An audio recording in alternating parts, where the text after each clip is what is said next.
All right. Hope you can hear me okay, and I hope you guys got a notification, or I hope this video popped up. If not, this is a posted live stream video. Make sure to please like the video, turn on notifications so you don't miss our live streams every morning. There's a lot going on, so I have been doing a lot more live streams, but every single morning there will always be a live stream. I'm going to be doing this for the whole year. So we have a lot to talk about. There's a lot going on as I am doing this live stream. And Jeremy, you are first. Thank you for being here.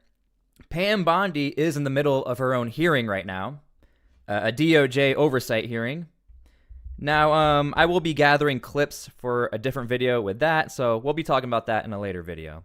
But as far as today is concerned, Governor Tim Walz is saying the federal agents will be leaving Minnesota here in the coming days, not weeks or months, but the coming days, and he is citing Friday.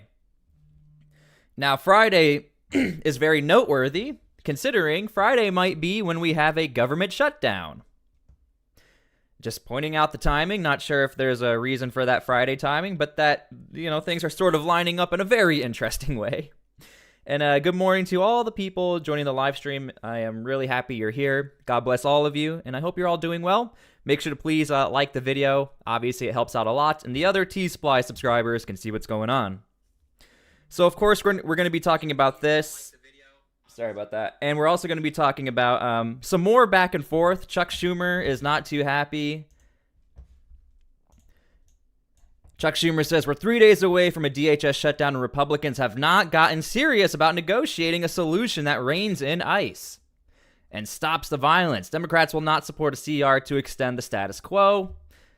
Also, El Paso, the airspace in El Paso just shut down. I mean, now it's reopened, but it's being reported it's because of cartel drones. That is the report right now. The temporary closure of airspace over El Paso. It's now been lifted. The agency said there is no threat to commercial aviation. All flights will soon resume as normal. This comes hours after flights in and out of El Paso International Airport were closed, with officials citing special security reasons. So this is... Now, multiple reports are citing drone activity, so if I get more information on that or more details, and by the way, I would be shocked if the U.S. government gives details as to how there would be cartel drones, but let us continue. All right, so let's start with this report. Hey, Governor Tim Walz said he thinks the end of Operation Metro Surge is only days away. The governor sounded that optimistic note while speaking about his concerns of the lasting impact on Minnesota's small businesses and restaurants. Here's Esme Murphy. At the Malcolm Yards Food Hall in Minneapolis, Governor Tim Walz offered a stunning note of optimism. He had just spoken with border czar Tom Homan and with Susie Walz, the president's chief of staff. We're very much in a trust but verify mode, but it's my expectation, and we will hear more from them, I think, in the next day or so, that we are talking days, not weeks and months of this occupation. Now, obviously, he is referring to this as an occupation, but one thing we also know is that Tom Homan, he's been apparently involved with a lot of meetings behind the scenes. In fact, if you guys were here in yesterday's live show, there was a city councilor who actually spotted ICE vehicles outside of the mayor's office in Minneapolis, and he was blowing his whistle to let everyone know there are ICE vehicles in parking spots that are not supposed to belong to ICE vehicles. And we will get to that later, but yeah, let me know what you guys, how you feel about this, what you think about this, if you think it's a good move or a bad move. Again, this has not been verified. I want to be transparent. This has not been verified by the Trump administration. However, the fact that Governor Tim Walz is coming out and saying in days by Friday he expects agents will be leaving, yeah, I'm wondering what the reception of that will be from some Trump supporters. When asked to clarify, the governor doubled down. It would be my hope that Mr. Homan goes out before Friday and announces that this thing is done. And they're bringing her down, and they're bringing her down in days. The governor did sound a note of caution. He talked about the mercurial nature of President Trump, pointing out that he has been known to say one thing and then roll that back just hours later. I'll be as candid as I can with all of you. I'm very careful with dealing with this administration. Depends what the mood the president is at night when they talk to him. if he's in an angry mood, I don't know. Don't talk to him after the Super Bowl halftime show. Wait till the next day. Now, again, I'm looking at this from another political angle, all sides. Maybe Tim Walz could just be telling people, hey, they might be happening, and then it doesn't happen, and then the deflection to the Trump administration. I mean, we already have a deflection right off the bat, or maybe an excuse might be better terminology, but I'm just trying to show you guys, Tim Walz seems rather confident or optimistic that something is going on Friday or by Friday due to a meeting that was had with Tom Homan. Acknowledging that uncertainty, Walz says he does know this. Every day Operation Metro Surge continues. There's a chance that any ICE encounter here could rapidly escalate. We are on the edge of catastrophe every single day with these untrained agents out there, with the danger that's out there. Esme Murphy, WCCO News. Alrighty, so that is the big headline as far as all eyes on Minnesota. Because if that's the case, the question is, what's going to be the next location for the Trump administration? Are we going to see another surge like we've been seeing? We have to remember, Chief Bovino is no longer around in the capacity of commander at large. And the Trump administration heavily was reliant on Chief Bovino to basically go into a city first, figure out what's going on, are more assets needed. But what we also know is that Tom Homan is not necessarily the biggest fan of that tactic. I think he's more into being covert, working out deals, being more diplomatic. And we actually have a clip involving some Minnesota back and forth as far as a oversight committee meeting. We'll get to that here in a second.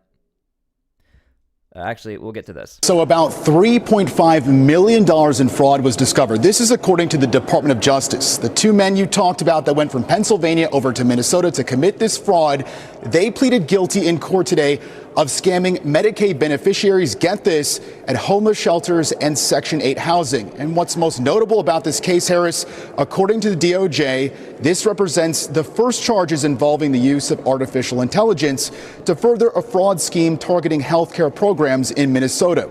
That's the interesting thing about Minnesota. I mean, there are quite literally cases that people have been found guilty or people have been charged with the fraud. So when fraud gets brought up to Tim Walz, you have one side of the spectrum that's like, dude, like, this is happening. Then the other side is like, nah, it's not as bad as you guys think it is.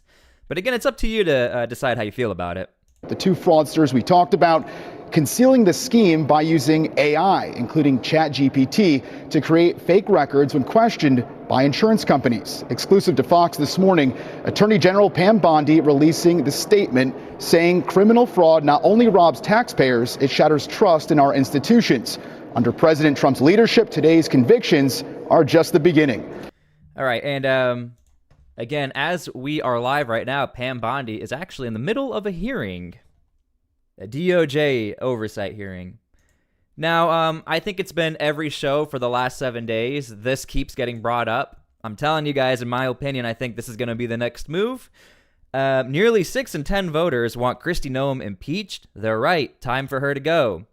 And then this is MS Now, an article that was posted, but this was posted by Congresswoman Sarah Jacobs. Now, 6 in 10 voters. Maybe we can actually do a poll right here, an informal poll. Assuming you guys are voters. 1, if you like what Kristi Noem is doing. 2, if you want her impeached. Now let's see if we have the old 6 in 10 odds here. Those are quite some odds. Very informal polling on the T-SPLY, in the T-SPLY chat. Somebody put 21. Yeah, so the 6-to-10 ratio in this chat, not quite accurate. We have a number 3 in the chat. I don't know where we would put that in the polling, but yeah. So that was posted by MS Now. Alrighty, so just wanted to show you guys again, moving forward, we're probably going to be seeing a lot more of this. We talked about the airspace. Okay, so this is trending right now as far as what is happening in... Let me refresh this. Minnesota. So recently, ICE agents... Okay, let me just read this off for you guys, and then I'll let you decide how you feel about it as far as the pushback. Hennepin County Attorney Mary Moriarty is criticizing federal immigration agents for arresting a man on Tuesday inside the Hennepin County Government Center. So she's criticizing them. This is the person they were arresting. The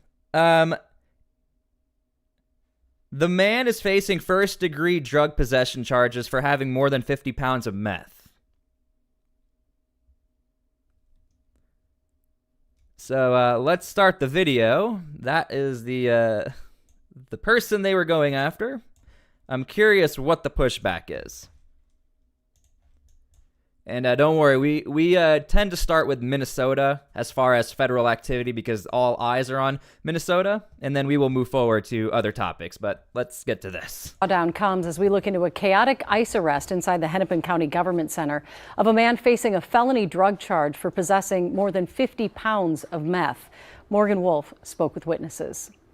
A calm Hennepin County Government Center this afternoon. I was standing over in this area. But earlier in the day, it happened very quickly. There was chaos.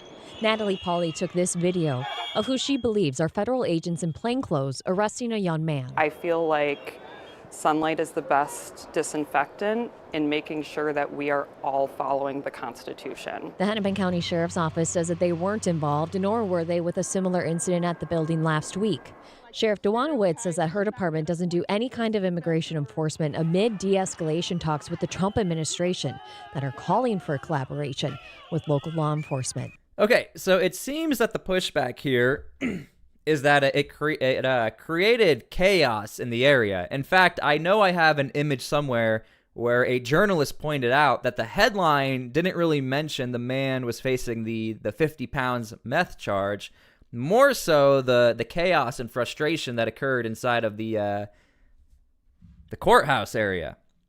I am curious if you guys think that matters or not, that this occurred inside of the Hennepin County court area. Sheriff Wood sat down with Kent Erdahl on Friday. We have not made any decisions to change our current ways of doing things. None of our policies have been changed. After witnessing the commotion this morning, Natalie fears that this will continue to happen in the building. I think we all can agree that buildings like the courthouse serve great public purpose. There's a variety of different things that happen here.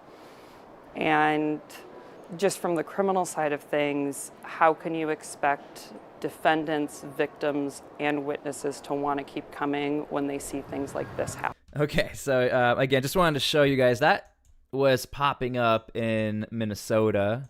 The main reason I wanted to show you that was because to ICE, it's like, okay, they're a legal immigrant, and obviously you have the meth thing going on. And then on the flip side, you have this pushback of, well, it was a little chaotic. It was pretty chaotic.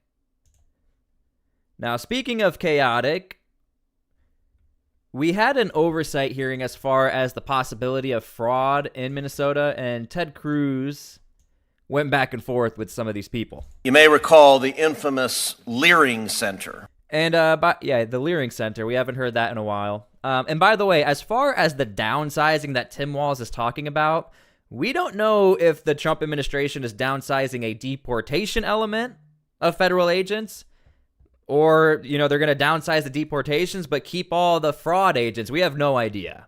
We just know that Tim Walz is saying by Friday he expects agents will be leaving. Whose blacked out windows and childless facilities have become emblematic of the public programs fraud currently plaguing Minnesota. Mr. O'Brien, when investigators encounter fraud this obvious, does it usually represent just a single isolated bad actor, or the visible tip of a much larger scheme? No, it's usually the visible tip of a much, much larger scheme. Fraud has a tendency not to occur in a vacuum. In that instance, the fraud was so blatant that the owners of the business couldn't be bothered to spell the organization's name correctly on the public signage. Mr. O'Brien, does fraud of that magnitude typically persist because it's difficult to detect, or because oversight and enforcement break down? It tends to persist because oversight and enforcement break down, and it tends to spread geometrically. The Somali fraud problem in Minnesota is not confined to child care centers. Federal prosecutors in Minnesota expect that half of the more than $18 billion spent since 2018 on 14 different Minnesota welfare programs may prove to be fraudulent. To put that figure into perspective, the amount of fraud, if confirmed, may approach the entire GDP of the nation of Somalia. Whoa. Mr. Hankinson, once funds are laundered and sent overseas to fragile or corrupt jurisdictions, is there any realistic prospect of recovering them? Only if they come back and spend them. In many respects, Minneapolis has become the Mogadishu of the Midwest. As the chairman of the Subcommittee on Federal Courts Oversight, Agency Action and Federal Rights, I'm proud to have held a hearing last week on the issue of fraud within the Minnesota Somali community and beyond. But the problem of... Now, I am curious, are you guys on board with staying in Minnesota? 1, to deal with the possible fraud, or 2, maybe back down and focus on other areas? Because right now, I mean, a lot of resources are focused in Minnesota, and that was actually the pushback from Tom Homan, is that he understands what's happening, but he thinks we might have too many assets here and we're missing other objectives. Fraud doesn't stop there, and neither does our inquiry. Our shared civic culture rests on something uniquely American, a respect for the public commons. It is clear, though, that though Minnesota opens its doors in the early 1990s to a massive number of Somali immigrants, that kindness was not reciprocated. Instead, it was exploited again and again and again, and that's simply unacceptable. Mr. Beer, can any welfare system long survive if large-scale fraud is excused and explained away rather than confronted? No. It would be entirely naive to assume that fraud of this magnitude simply stopped at public program frauds. I encourage you to examine the graph behind me. What do you notice about the usage of public programs among Minnesota's Somali immigrant population? 81% of Somali households in Minnesota receive some form of welfare, compared to 21% of non-Somali households. 54% of Somali households receive food stamps, compared to 7% of non-Somali households. 73% are enrolled in Medicaid, compared to 18% of non-Somali households. And 27% receive cash assistance, compared to 6% of non-Somali households. My question to the panel, and this is my final question. All right. Is importing vast numbers of people from an impoverished nation, putting the majority of them on public welfare for years and decades at a time, and then turning a blind eye while they steal billions of dollars from the taxpayers, is that helping America or hurting America? Each of you has a chance to answer that. Ms. Gambler. Yes, thank you, Senator. I would just say that your question really speaks to the work that GAO has done as it relates to leading practices for managing fraud risk. We've put out a framework for agencies that can help them better put in place processes and control. I mean, the big divide is there are entities put in place inside of Minnesota as far as looking for the fraud. But I think the question the federal government has is like, okay, we understand that, but you seem to have missed a lot of it. And that's obviously why the Nick Shirley video really blew up the way it did. And people who never even thought about Minnesota are now paying attention to Minnesota. Up front to prevent fraud risks, and then also have policies and practices in place to really tailor their anti-fraud activities and anti-fraud approaches. I believe in the melting pot. I'm an immigrant, but to melt, you need heat. You've got to put heat on people to make sure they obey laws and learn how we do business in the United States. Is okay. that helping or hurting America? It's a simple question. I think if we ignore fraud, we're hurting America, of course. All right, so you guys get it. This fraud thing is not going away anytime soon, that's for sure. Now, I found this super interesting. So recently we actually highlighted how a Minnesota State Rep, Kayla Berg, personally delivered groceries to illegal immigrants because they're afraid to leave their homes. Now, she actually responded. We don't see this too often. Typically, we will see a politician post their video, they get critiqued, and everyone moves on. But nope, she responded. She said, re-elected 3 times, endorsed by labor and 36 of my colleagues because I show up. And yes, I deliver groceries when people are afraid to leave home. If that's the kind of fighter you want in Congress, chip in here. And this was her video. So we just finished delivering groceries to folks who are too afraid to leave their homes because of this ICE occupation in our community. An amazing amount of people have put together boxes of produce and meat, as well as toilet paper and diapers for those that need it, dry goods, even some treats to help our neighbors. And we will continue to do this for as long as we need to.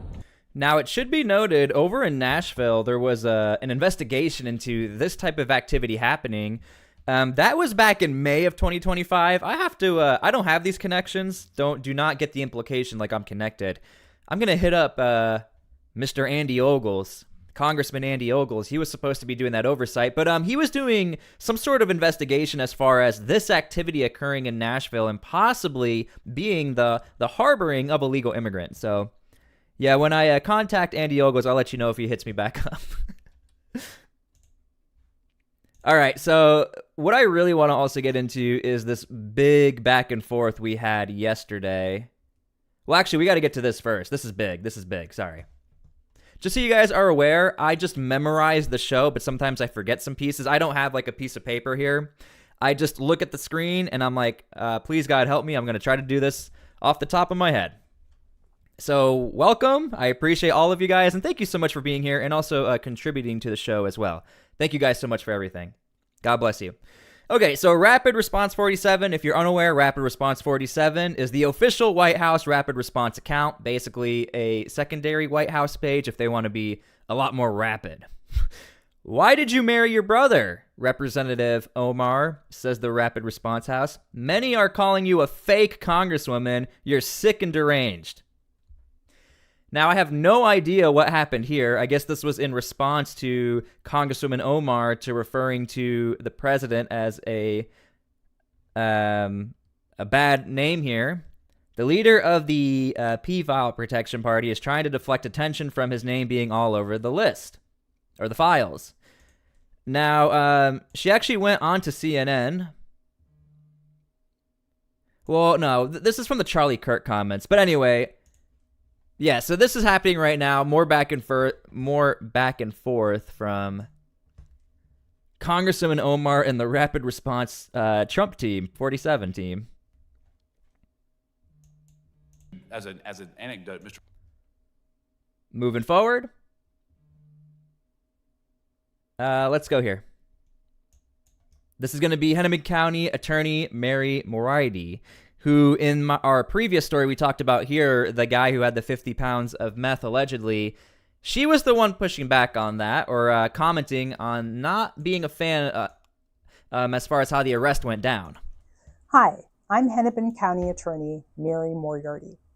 We've heard the federal government say that they will withdraw ICE agents from the Twin Cities if they get cooperation from our local jails. First of all, our local jails, including the Hennepin County Jail, is already giving all of the information they are legally required to give to the federal government. They are not required to give any more information to the government.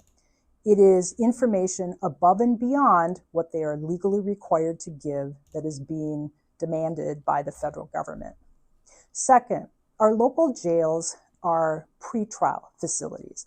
That means that the people who are being held there have not yet been convicted of a crime. Now, I can already see some comments from you, especially from Peter Parkin, 771. They always had cooperation from the local jails. I think it was a few days ago, the mayor of Minneapolis was actually called out on CNN, and they said, hey, there's never really seemed to be an issue up until recently. And he didn't give us a direct comment on that. But yeah, historically speaking, this has never really been an issue up until recently as far as pushing or creating these sanctuary statuses within the area of Minneapolis. Because I think Minnesota is not technically a sanctuary state. There's really no classification for what a sanctuary state is. You really have this buildup of laws that you just generally categorize as a sanctuary state. Like, for example, the state of New York is not a sanctuary state in all technicalities. Sanctuary pretty much means like zero cooperation at all, nothing with deportations, nothing like that at all. But we do have some counties in Minnesota that cooperate with ICE. Many people that my office, the Hennepin County Attorney's Office, is prosecuting for serious cases. Should ICE take them away, there will be no accountability or justice for the victims of those cases. Finally, if somebody is convicted of a serious crime, they may go to prison, and our prisons already tell ICE when a person is about to be released. And the last thing is, even if jails give information above and beyond what they're required to do, there remains the question of, does that actually mean that ICE will withdraw its agents from this occupation of Minnesota? Okay, so you guys can let me know how you feel about this. One thing I will say is I actually think Tom Homan did the unexpected. I mean, I'm not going to put all the blame on Tom Homan, but what I'm saying is they got rid of Chief Bovino, they got rid of the 700 agents, and I think that opened up the door for some sort of healthy discussion, if we're going to call it that, between Tom Homan and state leaders and local leaders. And so to question whether or not federal agents will be leaving, I mean, the Trump administration got rid of the face of these federal operations. I mean, Chief Bovino really was the man in the front. And even President Trump said he liked what he did, but sometimes we have to tone it down. Those were President Trump's words. So, the other thing I thought that was interesting about this is that there is an acknowledgement we might have illegal immigrants in the system, but we also want to make sure that they have the way to go through the justice system, despite being an illegal immigrant. So that is her argument and talking point. Now, how do we know that Tom Homan has been talking to some local leaders? Well, this happened. Tonight, we can tell you that a dispute at Minneapolis City Hall over the presence of federal immigration officials. City Council member Soren Stevenson claims that Minneapolis Mayor Jacob Frey violated the city's separation agreement after the mayor and the White House border czar Tom Homan met at the City Hall. So he shared this video of several ICE vehicles parked outside, saying that it put workers and residents on edge. Yeah, this city councilor is mad and accusing the mayor of breaking ordinances because Tom Homan parked in front of City Hall. Now, we've already gone through the exact wording from the city councilor, but the city councilor was using this as an example to say, we cannot work with ICE at all. So this was enough. The fact that Tom Homan parked in the front, which I find kind of interesting. Tom Homan parked in front of City Hall, and that was enough for this city councilor to say, no, we cannot be cooperating in any manner. The mayor's on. Despite Tom Homan saying, if we cooperate a little bit, we will leave your city. So it's kind of a double-edged sword here. You either don't cooperate at all, and we're going to be there for a long time, or you cooperate a little bit, and by a little bit, I'm referencing, can you just make sure there's no blockades in the road? And even Tom Homan said, if you don't take care of it, that's fine. A little bit, hey, can you just give us some of the criminals in the jail, and then we'll leave? This was too much for the city councilor to park in front of the building. Office pushed back on the claims, saying city attorneys confirmed no rules were broken. Mayor's office says that the meeting was about winding down Operation Metro Surge. Federal agents were not there enforcing immigration laws. There you go. Moving forward. All right. So this is, we were covering this live yesterday, but a lot of people, unfortunately, were not getting the notification. So what I did was I got some of the highlights. Now, this was posted from Kim Katie USA. Thank you so much for this. So there was a DHS oversight meeting yesterday with some of the heads of big agencies like ICE and Border Patrol. So we're going to start with this. We're going to go through some of the highlights. I mean, we even had one lawmaker ask if Mr. Todd Lyons will be going to hell on Judgment Day. And I am not making, that is like verbatim. We will get to that in a second. Are you going to hell on Judgment Day? Never thought I'd be reporting on that, but let's start with this short statement. There is no database for protesters, sir. One of your officers in Maine said to one of the individuals protesting, we're going to put your face in a little database. What does that mean? Do you have a little database No, sir. of Americans? No, sir, we don't. Then what do you think your ICE agent was doing to this individual when he said those statements? I can't speak for that individual, sir, but I can assure you there is no database that's tracking United States citizens. Okay, so I want to point this out. In this hearing, he asked about this database, but it was in the reference of protesters. Now, this is why I always say the wording and the details of the words is very crucial. Homeland Security has never admitted or notion that they would put protesters in a database. That's just the word everybody used to identify what's going on out there. Some people say legal observers, some people say protesters, but categorically speaking, Homeland Security has never said they would put protesters in the database.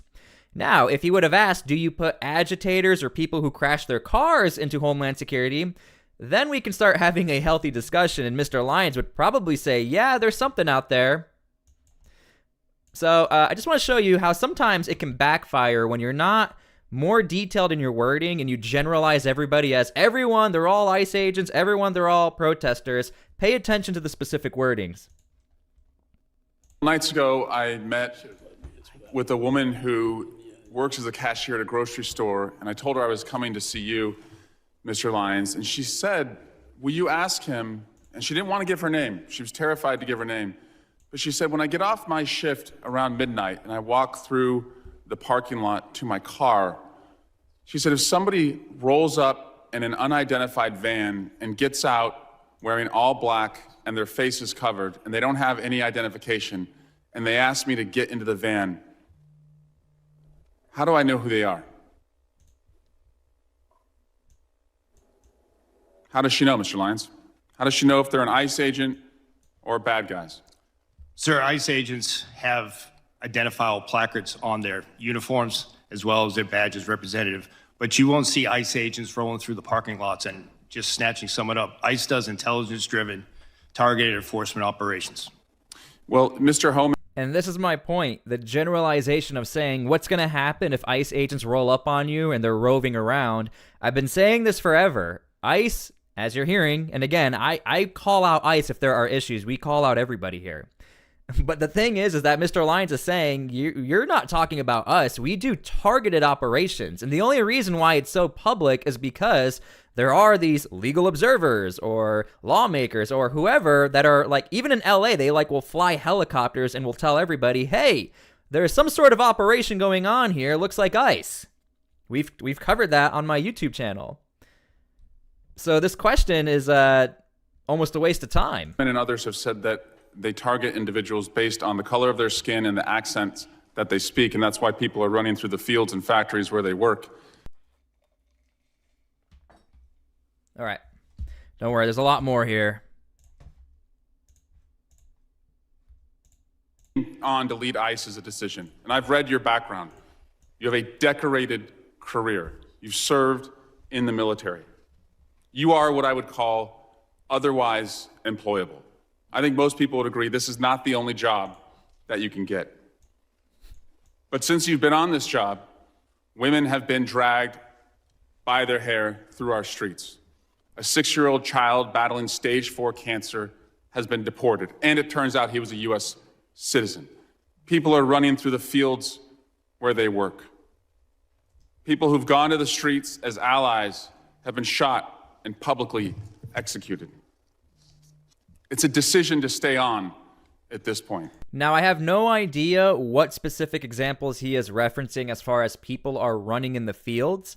I would be shocked if he's talking about what happened in Ventura County when there were children on the farm there. Do you guys remember that really big raid where there was like the National Guard, there were helicopters, there were mass protests? And there are actually group organizers who showed up to that raid who are facing felony charges for conspiring against Homeland Security officers, for throwing rocks through windows. So I don't know if he's mentioning that, but whenever we hear these generalities, keep in mind, we don't know the full details. And considering your honorable service in the past and the dishonorable acts that those who have worked for you have conducted, and the disgraceful statements that the leadership above you have said, you now have a decision. Will you stand with the kids who you're supposed to protect, or will you side with the killers bringing terror to our streets? Mr. Lyons, will you resign from ICE? No, sir, I won't. Why not? Because, sir, that child that you're showing right there, the men and women of ICE took care of him when his father abandoned him and ran from law enforcement. Time has expired. Okay. And also, I don't know how Todd Lyons could answer that question, considering generalizing and calling ICE killers. Mr. Lyons. We saw that. All right, moving forward. In America, we shouldn't have secret police. We shouldn't have masked government agents executing citizens in the streets. The Constitution does not give your agency the right to hide their faces while they kill Americans. And again, just a reminder, this is the House Oversight Committee. There are people on the House Oversight Committee who want to abolish, some will say, melt ICE. Keep that in mind. But really no mention of Border Patrol or other elements. So I always find it interesting, the isolation of ICE, even though the majority of Americans see illegal crossings as a crime, to include Democrat voters. Will you commit, yes or no, to immediately unmasking every agent conducting immigration enforcement and requiring them to wear standard uniforms with identifiable badges? No. Well, that's a sad response.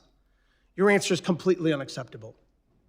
People who are proud of what they do aren't hiding their identity.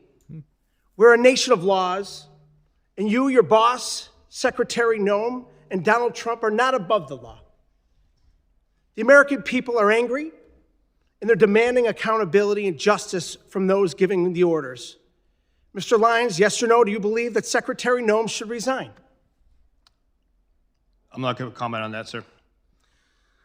So you're going to look the families of Renee Nicole Good and Alex Preddy in the eye and tell them Secretary Noem should keep her job after their loved ones were killed?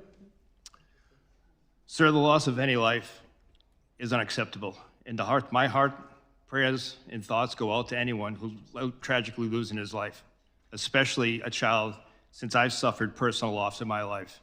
But I'm not going to comment on an ongoing investigation. Well, Mr. Lyons, the American people are watching. Your unwillingness to demand accountability from your own leadership speaks volumes. All right. I'm telling you guys, I really do think there will be this push to want to try and impeach Kristi Noem. But I think that'll be following the vote on Friday, or non-vote, or whatever they're going to do. And we will be getting to that here soon. We're just going through all the different statements. Here is Representative Dalia Ramirez, who supports what's called Melt ICE. Again, we are on the Homeland Oversight Board, and she wants to melt ICE. But here's what she has to say. Chairman, my mother, a Guatemalan immigrant and an American, taught me that I have the responsibility to look evil in the eye and to fight it back.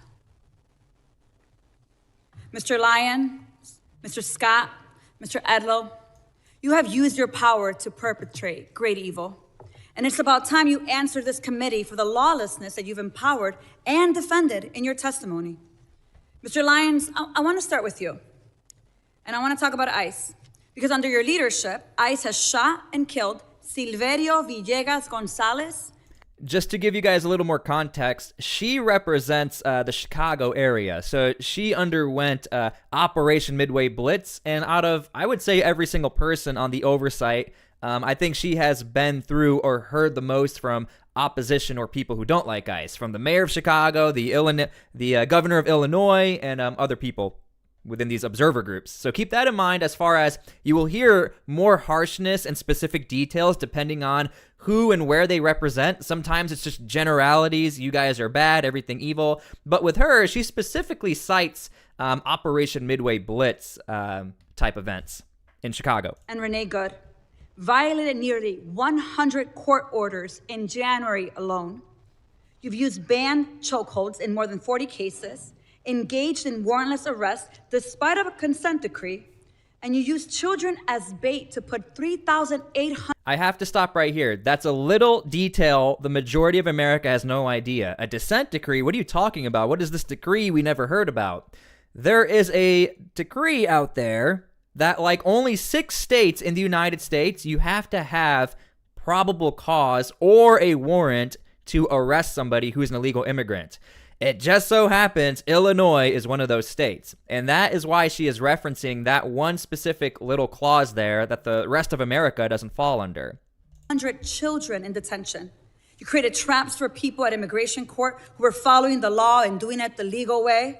And you broke the law by entering into people's homes without a judicial warrant in violation of the Fourth Amendment. Now, let's talk about you, Mr. Scott, and CBP next. Under your leadership, CBP has attempted to execute Marimar Martinez, shooting her 5 times and not releasing the footage that you should release so that we can see the evidence, murdered Alex Preddy, used chemical agents dozens of times in Chicago after a judge ordered you to stop, conducted warrantless surveillance and... Again, you guys, I know I don't ever expect you to know all of these details, but that's why I'm here, so make sure to please subscribe. If there's one operation I really dedicated a lot of my time to, I even bought another cell phone specifically for this because there was so much going on where I have one cell phone to get all the updates for you guys. Operation Midway Blitz. I cover that operation every single day for you guys. You heard her say even a judge said you cannot use tear gas, but I question why did she leave out the part that said, but the judge got told by an appeals court, you are overstepping as a judge, you quite literally need to stay in your lane. And so again, I don't expect you guys to know the details, but I hope you guys please subscribe so I can give you guys the details. Used chemical agents dozens of times in Chicago after a judge ordered you to stop, conducted warrantless surveillance and racial profiling, and acted with total disrespect and disregard for the law while engaging in roving patrols, plate switching, dangerous traffic maneuvers, and observer intimidation. Again, criminals act with that total disregard for the law, and we continue to see it. You would both have us talk about respect for your mission and your agents, but your agencies are unaccountable, paramilitary forces, and I have just as much respect for you as I do for the last white men who put on masks to terrorize communities of color. I have no respect for the inheritors of the Klanhood and the slave patrol. Wow. Those activities were immoral then and criminal, and so are yours. All right, so let me know how you guys feel about those statements. Again, keep in mind she is for the abolishment or melting of ICE, but she was also referencing Border Patrol. Moving forward, let's get to, not here. We already saw this. Yeah, let's get to this. When ICE shot and killed Renee Good, Kristi Noem... This is Congresswoman LaMonica MacGyver. We have been following her closely as far as tracking her story and what's going to happen next with her. She has been charged with assaulting Homeland Security officers. She tried to get the charges dropped, but the judge said no. Called her a domestic terrorist. When Alex Preddy, you all tried to tell us he was threatening officers with a gun, but all we saw was a phone. This administration's clear lies fell apart, not because someone had a come to Jesus moment, but because we saw these murders from every angle. You are only here because public outrage has become so unavoidable. You are here, Mr. Lyons, because white people are getting shot in the face and chest when the cameras are rolling. Because now my Republican colleagues care about optics. But when Keith Porter Jr., a Black American citizen, a son, a father, and a man loved by many was killed by an off-duty ICE agent on New Year's Eve, there were no hearings. So this is for him today. In my district, Jean Wilson Brutus, a Haitian immigrant, a beloved family man, died within 24 hours of being in ICE custody. He is just one of more than 30 people who have died in ICE custody last year. This is for all of them. Every human being your rogue, out-of-control agency has hurt, hunted down, imprisoned, killed, and continue to hold hostage even after they have agreed to be deported. We know this administration doesn't care about protecting people or sparing lives. We all see so plainly what you are doing, what you have been doing to Black and brown folks, immigrants, People silenced in the shadows, now in broad daylight, to people peacefully rejecting your cruel agenda in the streets, which is their right to do. This is the despicable but predictable result of an agency that laughs at oversight, receives billions to deploy lethal force on our neighborhoods, and seems to believe that they are above the law and should be without accountability. Okay, and now the big moment that's really going viral is actually this one right here. Do you think you're going to hell? And I think she actually responded to this response. So, Mr. Lyons, I've heard my colleagues ask many questions over and over again, and you cannot answer them. So let me ask you some questions that you may be able to answer. Mr. Lyons, do you consider yourself a religious man? Yes, ma'am. Oh, yes. Okay, well, how do you think Judgment Day will work for you with so much blood on your hands?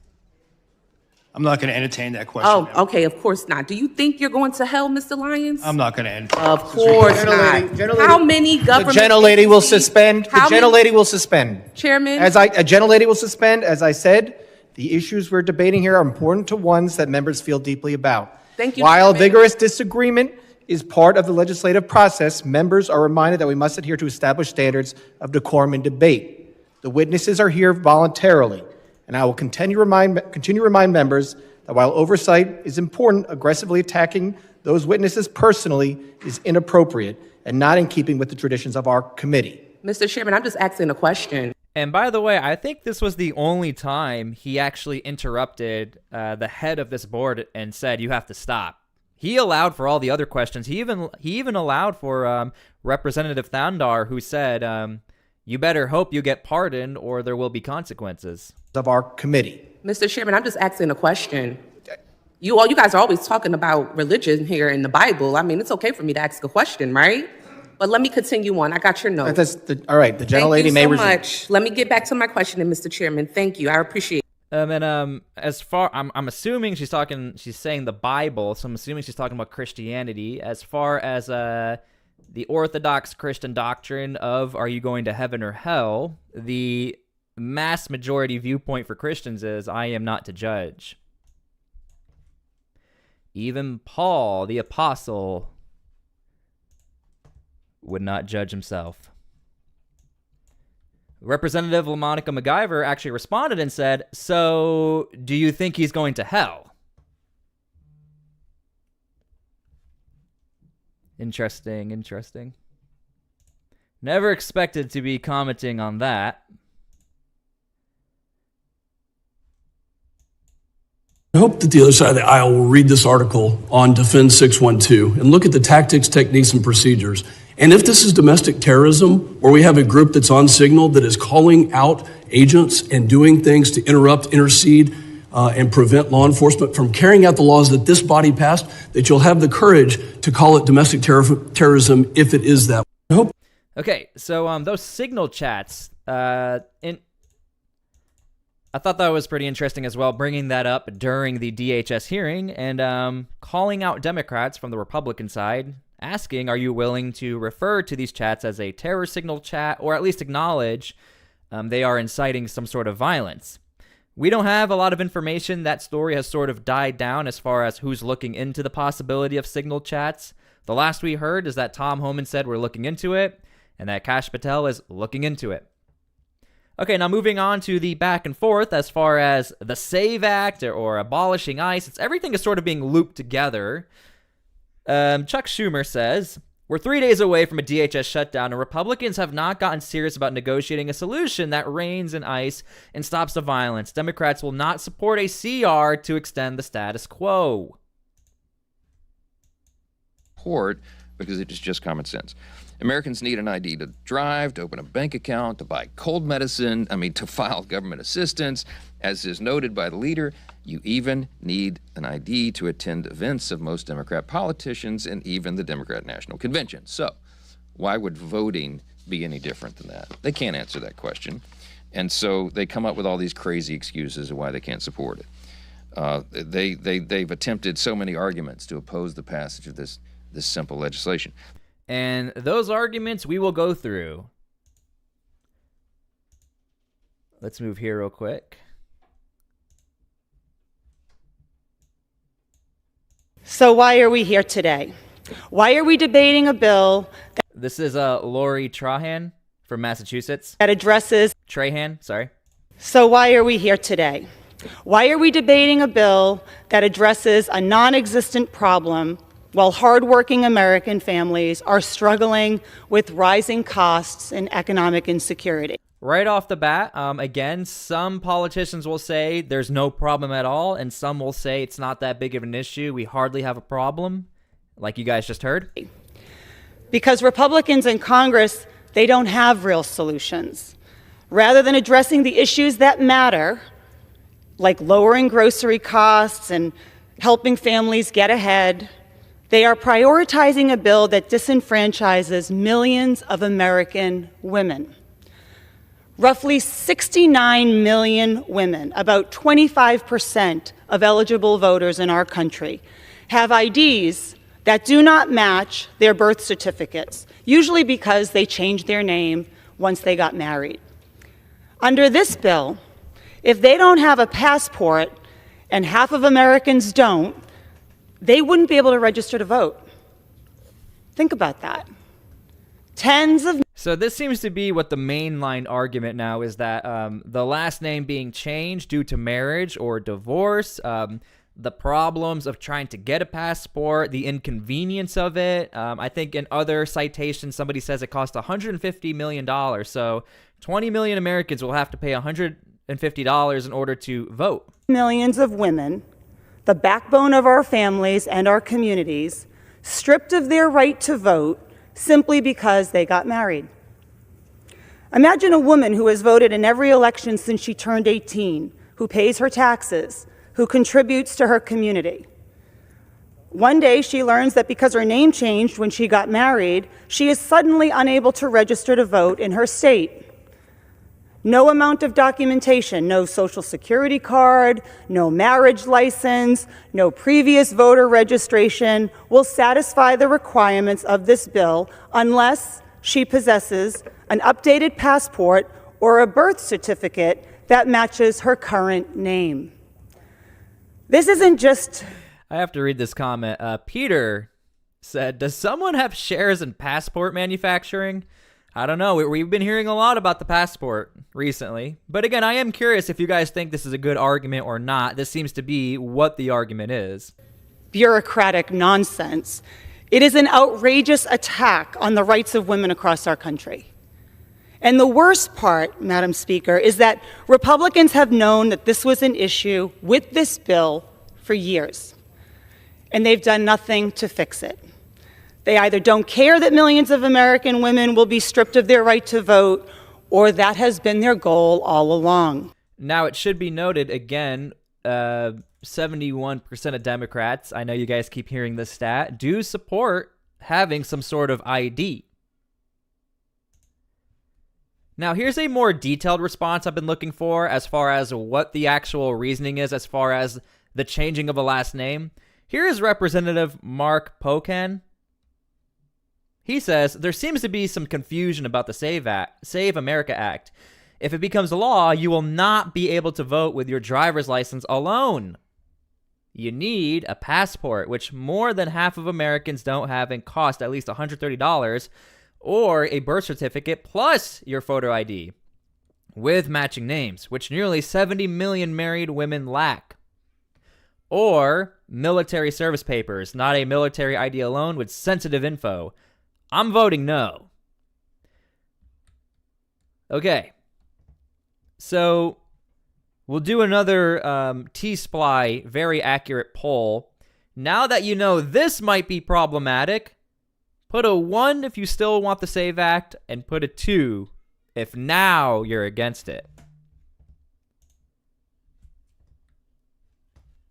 Because now we have a little more, we have some actual citations and numbers as to why this could be problematic.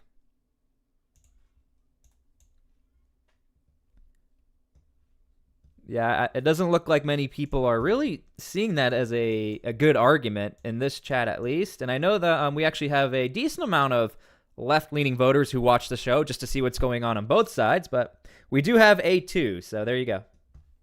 This is really 100% on Leader Thune. I know for a fact the American people have told their senators what they want, both the Democrats and Republicans. I think the number for Democrats is over 71%. Even Fetterman came out in support of this, which we know that Fetterman might not align with us all the time, but on this issue, he's pretty good and here's what his own people want. And so, again, this is something that the Senate is going to have to act on. But look, I'm not going to hold my breath. If I did, I'd probably pass out before the Senate decided to actually do something. And so what I'm anticipating is if they don't do the right thing, we're going to have to stick it on FISA. FISA's must pass. That's the only way we're going to get it done, but we will get it done. And it's good that Speaker Johnson is on the same page on this issue, as well as the president so vocally supporting it. Really quickly, I've heard a lot of talk about this talking filibuster, okay? And I don't even know if Thune's going to do it. Could it possibly, real quick, could it possibly backfire if you gave the Democrats a stage like that to do a big, heroic talking filibuster? What do you think about that?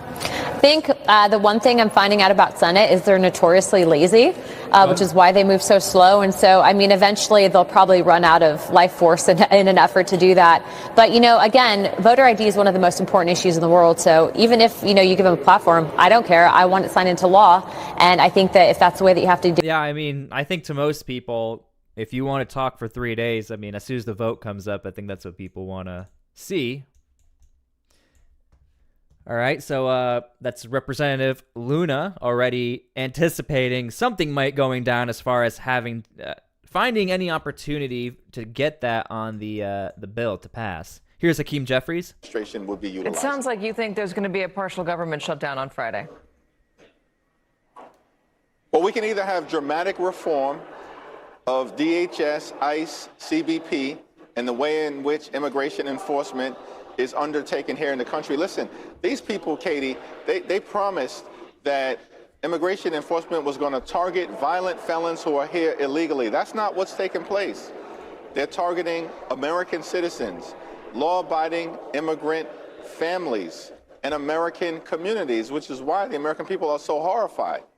And again, either we need dramatic, we either need dramatic change on the one hand, or listen, Republicans are going to make a decision to shut down FEMA, shut down the Coast Guard, and shut down TSA, and that would be very unfortunate. Okay, Hakeem Jeffries pointing out that it's going to be the Republicans' fault for this and not the Democrats' fault. I'll let you guys decide how you feel about that.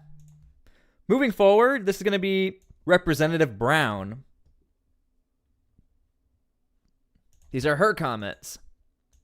Again, at the end of the day, this is going to be up to the Senate as far as how fast this is going to go. So this isn't about policy, it's about fear.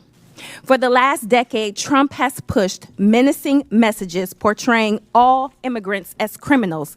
But it isn't just coming from Trump. It's being amplified by right-wing media. A recent poll found that people who watch Fox News are twice as likely to believe myths about immigration, including the false idea that immigrants commit more crimes than native-born Americans. Now, I would like to see that poll. I'd like to see the sample size of that poll. And we love analytics on this channel. I'm a very analytic person. I love to dig into it, see the trends. And so I do wish we did have a citation. I will be looking into that poll. This is objectively false, yet we watch everything on this channel. I think some people actually tune out because we watch everything. 3 Fox viewers believe it is true. This serves a purpose: fueling outrage, distracting from real solutions, and keeping the conversation stuck in a cycle of fear instead of facts. All right, calling out Fox News and viewers. Now, I don't really watch TV. We just sort of go through clips, do some research here, and try to piece it all together. This is going to be Congresswoman Scanlon, and she's going to be from Pennsylvania. Most Americans would be unable to register or vote using their state-issued driver's license. This is a big deal in Pennsylvania. We still do not have half of our citizens using real ID. Now, it should be noted, Senator Fetterman, who also represents Pennsylvania, has quite the opposite opinion as far as passing or wanting voter ID. Thank you for the very generous $5 donation from Texas. DHS is already funded, so this shutdown only affects FEMA, airports, etc. Any shutdown now has no effects on DHS. And that is sort of the point of Senator Fetterman, who's like, we are fighting a battle that makes no sense. And I appreciate the donation. And that is what Republicans are also arguing, that, you know, what you want doesn't seem to make sense here either. Less than half of Pennsylvanians don't have a passport, so they couldn't vote either. Student IDs wouldn't be enough. Birth certificates for married women who changed their name wouldn't be enough. The bill places unrealistic burdens on citizens that will result in mass disenfranchisement of eligible voters, all to solve a problem that no one can prove exists. Okay, and she's saying this problem basically doesn't exist, that she wants proof. Now, in yesterday's show, actually, I think we might be able to do that right now. This is almost like we planned this. Again, guys, I just memorized this show, and we have, like, when you see at the top, we have a billion different clips. Sometimes I miss things, but I knew I had this one. 3,000 illegal immigrants were caught registered to vote in the red state of Alabama. Now, on my channel, I try not to form or create narratives. I try to show you guys all different sides here. Even if you don't believe this, you just heard somebody say, I want proof. Well, maybe this could be proof. I don't know. 3,000 registered voters in Alabama just got booted from the state voter rolls. That's after the Secretary of State, Wes Allen, ordered the removal of all non-citizens who were registered. But how did non-citizens get registered in the first place? WAFF 48's Nick Ballinger spoke to the Secretary of State to get to the bottom of this story. Nick? Yeah, Margot, when I asked Secretary Allen how these people got registered to vote in the first place, he couldn't give me a clear answer just yet, saying it was still being investigated. But when he gave me a breakdown of how many there were in each county, the numbers were glaring.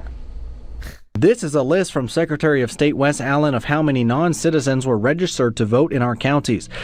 Now, whenever we go through stuff like this, we tend to find out on the T-SPLY chat that if there was only one person in the entire United States, if there was only one case of voter fraud, that still doesn't negate the fact that people want voter ID. Now, I also do want to put a disclaimer out there. The mainline argument from Democrats is not that there's no fraud. We only hear that actually from a couple, like the one we just heard, or that she wants proof. The mainline argument is that the fraud is so limited, it's not big enough to warrant passing this law. That is the actual main argument we're hearing. But again, I don't think people really seem to care. The state found 3,251 people. 742 of them were from North Alabama. We got the information. We cross-checked it against our centralized data file here in the state of Alabama and found those 3,200 individuals. The information he's talking about are people with alien registration numbers. Those are issued to immigrants who intend to live in this country permanently and have already applied for a green card. However, you're not eligible to vote with just an alien identification number. When I asked Allen how 3,000 plus were able to register in the first place, he couldn't give me the answer. But it's our belief that only American citizens should be allowed to vote. Non-citizens, whether they're legal or illegal immigrants, cannot register to vote. It's a federal offense. Alrighty. So, I guess that would be considered some evidence if anyone is in denial that there might be some sort of fraud, but if not, you don't have to believe it. I'm just trying to show you guys that was a very recent report coming out of Alabama. You can't make this up. In some sanctuary cities, we have left-wing protesters, okay? They're protesting ICE, and they're putting up checkpoints and roadblocks so they know exactly who is coming into the neighborhood. I thought that's what ICE did. I think ICE was trying to protect people and make sure we know who's coming to our country. And the criminals don't come into our neighborhoods and don't come into our country.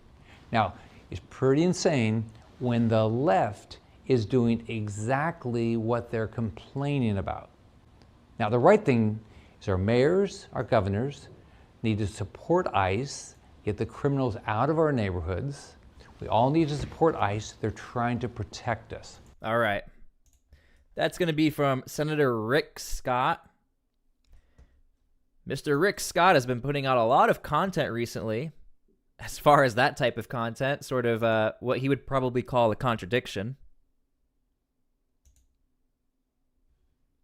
And having shown sometimes proof of citizenship and then sometimes not because you're not supposed to have to. Border Patrol agents pepper spraying Americans, migrant kids in that Dilley detention center. ProPublica went in there.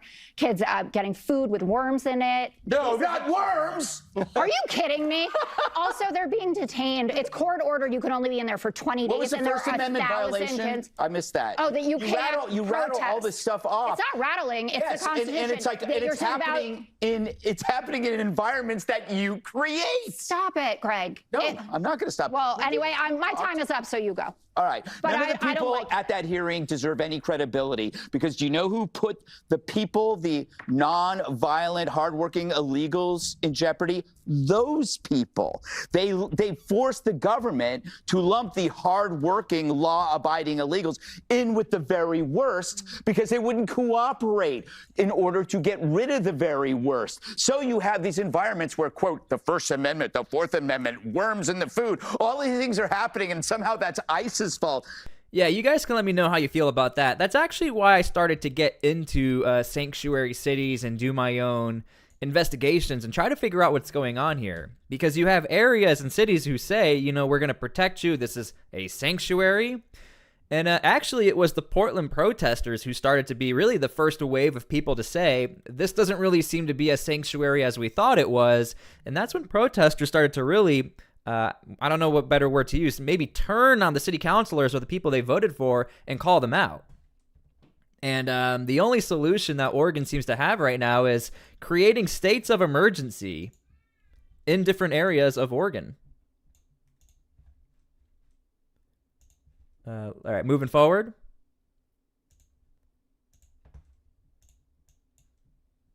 ICE is saying we're going to go after the worst of the worst in your community, right? That we are only going after violent criminals. Well, of course, I think we all understand that. We don't want violent criminals in our community, but they're doing more than that. They're going after U.S. citizens. They're going after non-violent immigrants, families, and children. That's what we're seeing brutalizing our communities. All right, so again, that was posted by state Democrats, or Senate Democrats, not state Democrats. All right, let's move on to this. Actually, this real quick. Homeland Security posted this recently. Here's a list of Latin American countries where law enforcement demand proof of identity under reasonable suspicion or during investigations. Again, I don't even think Democrats would see this as an attack as far as the everyday voter, considering Democrats and Republicans agree that there should always be identification or more identification within the voting process. Now, let me know if you guys heard about this. Grand jury rebuffs Justice Department attempt to indict 6 Democrats in Congress. And I think you guys know who we're talking about here. Was it the Trump administration was referring to them as like the seditious 6? I don't know if they coined it, but that was being coined on the conservative side of media. But if D.C. grand jury refuses to indict. So we actually have some responses. This is going to be from Jason Crow. I just found out that Donald Trump's DOJ tried and failed to indict me before a grand jury. They were trying to send a message that if you oppose them, if you step out of line, that they will crush their political enemies. But they failed, and they will always fail. I went to war 3 times for this country as a paratrooper and an Army Ranger. I will never back down from my duty. But this isn't about me because they were trying to send a larger message that if Americans get out of line, if they dare oppose them, if they dare speak up and exercise their constitutional rights, that they will be crushed. But they're wrong. They think that fear is contagious. But here's the bigger lesson. Courage is also contagious. The American people are stepping up. They are rising up. They are organizing and mobilizing against this rising tyranny. We will continue to push back. The tide is turning, and accountability is coming. Okay, so that is our one main response we're seeing as far as one of those members not being indicted. We are waiting on some more responses to see what's up with that. But yeah, you guys can let me know how you feel about that. Again, the main news this week is definitely more so on the SAVE Act, but that was sort of just, that happened yesterday. One of the arguments that I've been hearing a lot of lately from opponents of the Save America Act suggests that we don't need it because we've got an unbelievably low rate of voter fraud in the United States, and it's just extremely rare. Well, look, that may have been true at one point. I wish it were still true. I wish we didn't have to worry about this, but there are several developments that have occurred over the last decade to decade and a half that have bucked that trend and now leave us astonishingly vulnerable to voter fraud. We've got changes. Again, it seems like the mass majority of Americans do not care about that argument at all. And when we use the words, there's so little of this type of fraud, I mean, I don't even know what that number would be. Is that one county? Is that only 7,000 counties? Just the way that the MVRA, the so-called federal motor voter law, is interpreted. The motor voter law allows you in most states to just fill out a form, check a box saying I'm a U.S. citizen. I want to simultaneously register to vote as I apply for my driver's license. No proof of citizenship required. In fact, under a Supreme Court interpretation from 2013, federal government, when somebody registers to vote using one of those NVRA forms, isn't even allowed to ask for proof of citizenship or to confirm citizenship. So that's a development that's a problem. Meanwhile, we've got most states, the overwhelming majority of states, now freely issuing driver's licenses to non-citizens. And I believe there are about 19 of those states that will issue them even to people who are known to be in the United States. I think that was one of the biggest pushbacks against Tim Walz. I don't know if you guys remember, he was running with Kamala Harris to be the vice president of the United States. And then I think all of a sudden, all of America found out he was responsible for passing a law for driver's license to go to non-American citizens. Lawfully. And so all of these factors combined, the changes in the way that the motor voter law has been interpreted in the courts, the increased willingness among the states to issue driver's licenses to non-citizens, including in many states, to known persons who are known to be illegally in the country.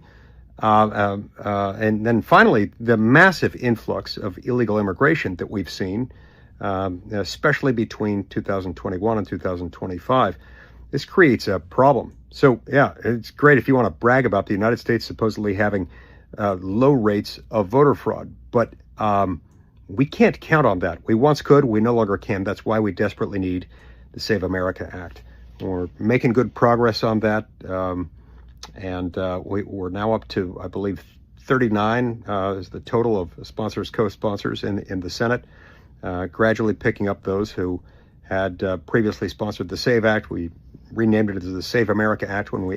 All right, and as of right now, there is one Republican senator who will not be siding with Republicans. Her reasoning was, well, this is inconsistent for Republican talking points because when Democrats tried to do this, we were against it. All right, so that is pretty much all of the relevant information I have for you guys. I mean, we have like 50 more clips, but I think this was sufficient. You guys get the point. We're getting very close to that Friday deadline, and I don't know, I might do a live stream to see whether or not the government shuts down during that vote. We'll see. But we will definitely be live every single morning, except on Sundays, we go live in the afternoon. So stay tuned for another live stream later today in the afternoon, around 3 o'clock Eastern. I'm going to be going live twice a day. And yeah, we have a lot more information to post about. Pam Bondi right now in the middle of a hearing, firing back and forth with Jasmine Crockett is what my text keeps saying. So I appreciate all of you guys for being here. Thank you so much for making this show amazing, and I really appreciate all of you guys. God bless all of you. I hope I was as fair as possible. As many of you are aware, we try to go back and forth between all the different talking points. So thank you guys so much for everything. And God bless all of you. Please pray for peace. We need that right now. And again, thank you for all your support. And we will see you all later. Please seek Christ. God bless. Take care. Hopefully I see you later. Thank you.